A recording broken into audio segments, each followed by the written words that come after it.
Hey everyone, hope everyone is doing well. So in this video here, I'm trying to answer this question that I've been asked for a lot of times, to be honest, on multiple occasions. And is that Xilonen, is she really worth it? Should you go out of your way to make sure and guarantee getting her? Now this conversation really depends on your account, to be honest. I know it's just the simple way out not to piss off everyone, but I'm gonna keep it straight and real with you.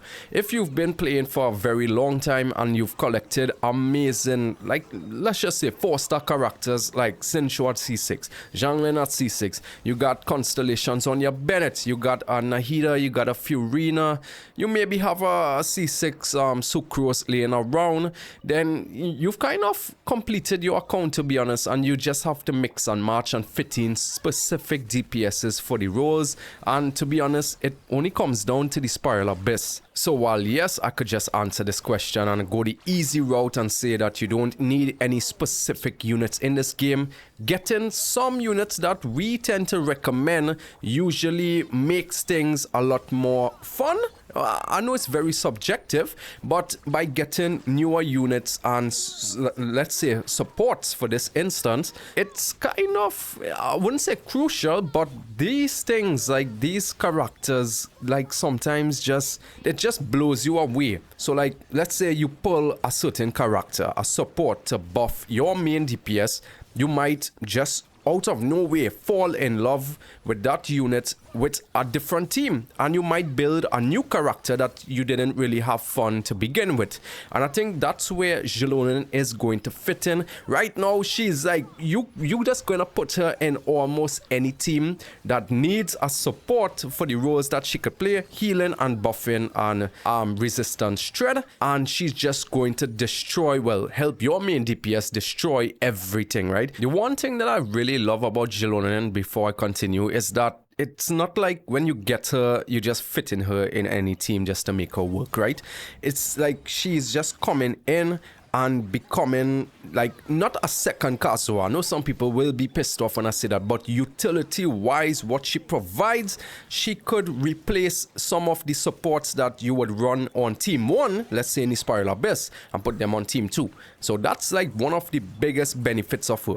Another thing is that as you see, like every unit coming out in Natlan might just be working like so good with her. So just getting her already kind of future-proof your account in version 5 and up. It really says a lot when a unit comes out in like beta and stuff and you're not seeing any doom posting.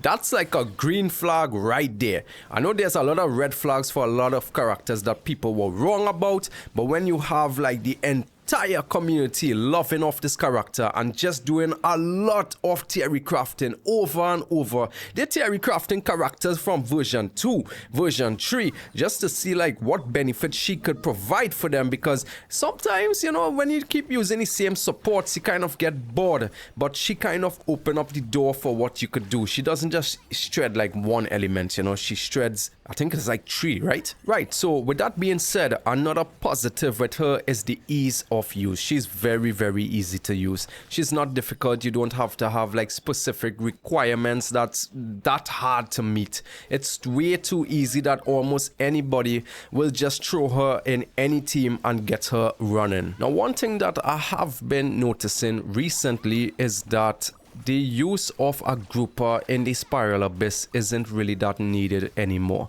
There was a time where you absolutely needed Kazuha or Venti or even Sucrose to gather enemies, but I think like the DPS scale of characters that we get in, they just dish out so much damage that it doesn't really take much time to get rid of the fodder enemies on the field, and it's just 1 or 2 hits, then you keep going until you come across the boss. So not having a grouper in the Spiral Abyss isn't really a big thing. What is a big thing though is meeting specific requirements like shielding or elements, or in her case res shredding, because res shredding is a big deal in Genshin Impact. So it comes down to this now. If I have a Kazuha or a Venti, do I still pull for Xilonen? In my honest opinion, I would say yes. This unit is just so damn good, bro. I would recommend her for anybody. She's just looking at her right now, she's future proof. She's going to be one of those characters that you're going to see on everybody's showcase running through every content in every Spiral Abyss for a very long time. Is she a must pull? That really comes down to you. I would say she is if you're really going all in Natlan and you're trying to secure one of the greatest supports until the Pyro Archon comes out. Hell, she might even be working alongside the Pyro Archon. If you see in a lot of showcase, you either see Kazuha or Bennett. Now there's Fiorina, Nahida, Fiorina and Bennett. I believe that the meta of those, like, there's always two interchangeable supports that you see on every team. I think that it's really going to be Xilonen and it's going to be the Pyro Archon. Is it the end of the world if you decide to skip? No, it isn't, bro. It really comes down to how you will have fun. I personally will have a ton of fun having Xilonen in my account. What makes me even more excited is that she just not only works with the Natlan characters, she's like one of the best in slot unit to use with Nuvalet. That kind of says a lot because his teams are pretty limited and we just slotting in characters to get by.